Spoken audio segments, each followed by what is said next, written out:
I don't know how to reach people on the subject. I don't care so much either. I mean, I don't want to see any of you die a horrible death. The tragedy comes where you don't have the information and you got it now. You got it now. So you have two journals. And one of these, Journal 15, deals extensively with enough references to keep you reading for 15 years. I mean that literally, reading an hours every night on the subject of metabolic derangement and hyperinsulinism. Issue 15 will tell you how to give you the foundation, the backing to understand meat and vegetables, nuts and seeds, some fruit, little starch, no sugar. Issue 21 is the flip side of this issue, and it's about optimizing performance. Now, you will not, through a diet of meat and vegetables, nuts and seeds, some fruit, little starch, no sugar, you will not be so lucky as to optimize your output. To get a sub-3 Fran, what I need you to do is I need you to weigh and measure your meat and vegetables, nuts and seeds, some fruit, little starch, no sugar. You got to weigh and measure. And oh, I wish it weren't true. I may have told you earlier, I wish the path to fitness were riding expensive bicycles and drinking beer. I wish that's how we did it. It doesn't work. What you have to do is eat meat and vegetables, nuts and seeds, some fruit, little starch, no sugar, and you got to get a scale, and you got to get a measuring cup, and you need accuracy and precision to your consumption, or you'll never get in that jet stream of elite performance. You want to have top fuel type performance, you need top fuel. You can't just piss into the gas tank. I wish it were otherwise. Now, why do I say this? What do I base this on? Well, look how easy this is. No one's ever demonstrated to me anything but inferior capacity on a diet where they didn't weigh and measure. Now, am I telling you have to weigh and measure your food? No. On some level, I don't give a fuck. I'll go out with you right now. We'll eat I'll have a banana split and drink beer. But what I'm going to tell you is if you really think you're going to get somewhere in terms of your performance on this shit diet, I'm telling you, you're high on crack. It ain't going to happen. And we've seen enough instances of this now. I've worked with tens of thousands of people, and no one's ever done it. And I can take any cohort of people and get one of them to finally listen and go, I'm going to weigh and measure my food, and not forever, but to start. And every once in a while, you got to go back and weigh and measure, because it's funny that all the foods you don't like, the requirements will diminish. Yes, I only need one spear of asparagus, and ice cream. I think it was a pound, wasn't it? You know, you'll morph in the wrong direction. I can take a group of people, any cohort, get one of them to pay attention to what I'm saying and eat, and he'll pull away. More pull-ups, I promise it. So there's very few things you can do short of doing pull-ups to get more pull-ups than eating the way we're recommending. Why is that? I don't know. I got a couple of weird theories. It doesn't really matter. I don't care. But the truth is, you eat the recommendation, you eat the way we're recommending in journal number 21, issue 21, the one that's about optimizing performance, and you will get more pull-ups. You could postulate, well, you're going to lose some weight. Yeah, you'll lose 3 pounds and pick up 15 pull-ups. That's not what caused that. Eddie's got a great story. He was part of where one of his SEAL buddies, our friend Grady, who never beat Eddie at anything, started zoning and ran away. Eddie, what happened? This guy's a little smaller than I am, pretty easy to happen, right? And work out together quite often when we were working together. And, every once in a while he'd get me at something more endurance-like, but I had him on the strength stuff and a lot of the bar movements and stuff like that, just to give him. Felt good about myself. He beat me here, I beat him here. Well, shortly thereafter, coming off of a seminar, same concept. He'd listen, and he finally did, but didn't tell me, fucker. He's trying to get all out. Maybe just to see what would happen. But, we're squatting and thrusting, and he started to exceed me in weight. Looking at my body, I'm like, looking at him, and I'm like, what the fuck is going on here? And so I'm like, okay, I know I have to do the same thing. That's usually what gets your attention. If you're that type of person, the performance angle. You see someone who normally you beat and best constantly, and now you're getting best specifically when you have them in the bag, then you're like, I'm going to try this now. There has never been a cohort of individuals, here they are performing in some kind of collective sense. Let's say here's up is good. I can pick any one of these and put them out here ahead of the pack through weighing and measuring their food.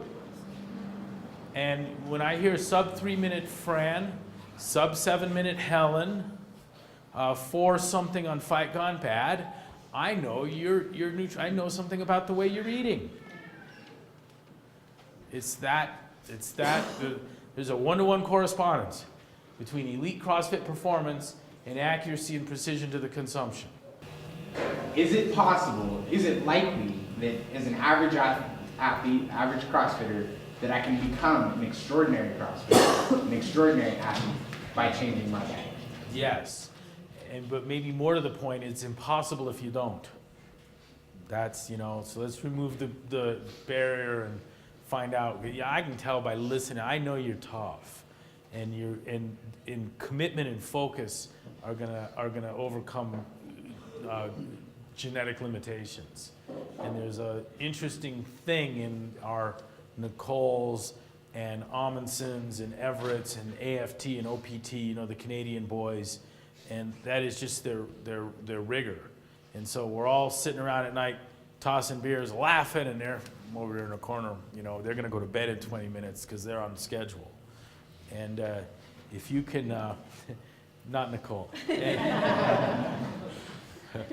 But if you'll commit to the effort, you'll stand a much better chance.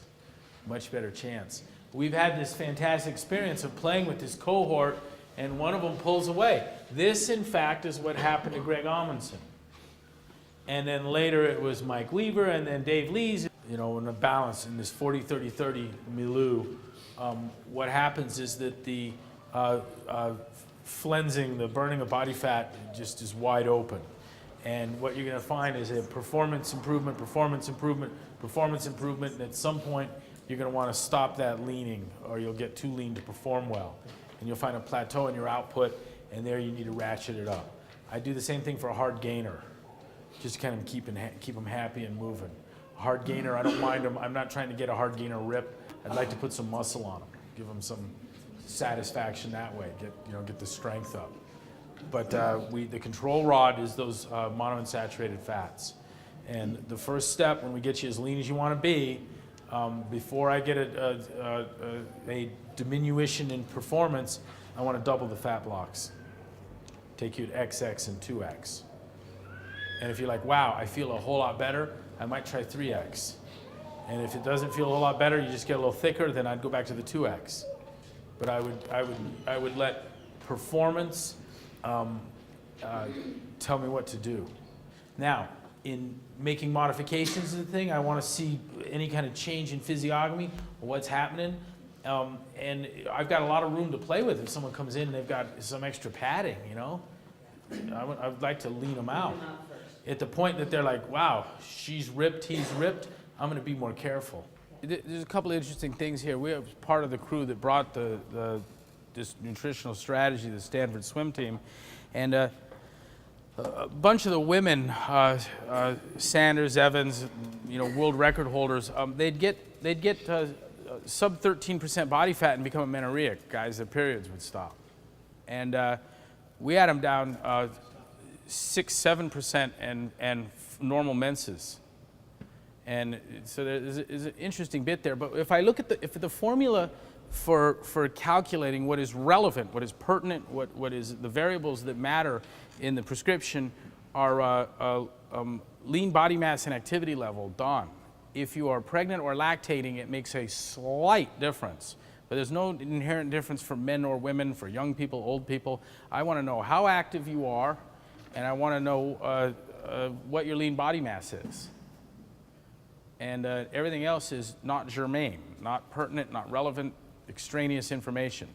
If you're lactating, in terms of that activity level, by the way, lactating or pregnant, or both, what you would get is an extra 1/10 on that activity level, which is really not that significant. It's well within the normal variances in your consumption based on appetite and the vagaries and contingencies of everyday living, schedule and time and all that. And that's the problem therein in not weighing and measuring. The normal fluctuations of schedule and appetite and all that are way more granular, way coarser than the fine path required to optimize performance. And that's why I say you won't get there by luck. None of our people that just paleo things, meat and vegetables, nuts and seeds, some fruits, a little starch, no sugar, none of those people have been top performers. All of my top performers have been weigh and measure folks.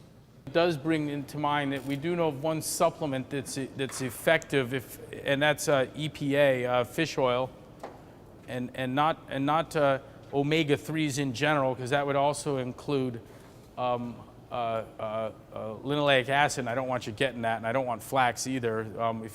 If you're markedly deficient, you'll get some benefit, but as soon as you're not deficient, you'll spill over and it'll have the opposite effect. And I was part of a crew that undertook some rather rigorous and detailed clinical investigations, experimentation with elite athletes in essential activated acid supplementation, and we fucked up a lot of good athletes with it. Now, those of you deploying, if you're going down range, I'd back off before. You will thin your blood and dramatically. I cut myself shaving once, and an hour later, I'm like, and I'd let go, and it just drip, drip, drip, drip, drip, drip, drip, drip, and I'm like, whoa, I got a fucking leak, you know? Toilet paper, nothing's working. I had to keep my finger there, and cold water, turn upside down, get my blood pressure to drop. I mean, and I wasn't taking that much. It decreases cell membrane. It does a bunch of things. And one it does is decreases cell membrane motility. There's a cool experiment you can do with a microscopic projector. You take a goldfish and poor fucker, wrap it in wet cotton and put the fin under the beam and look at it on a projector.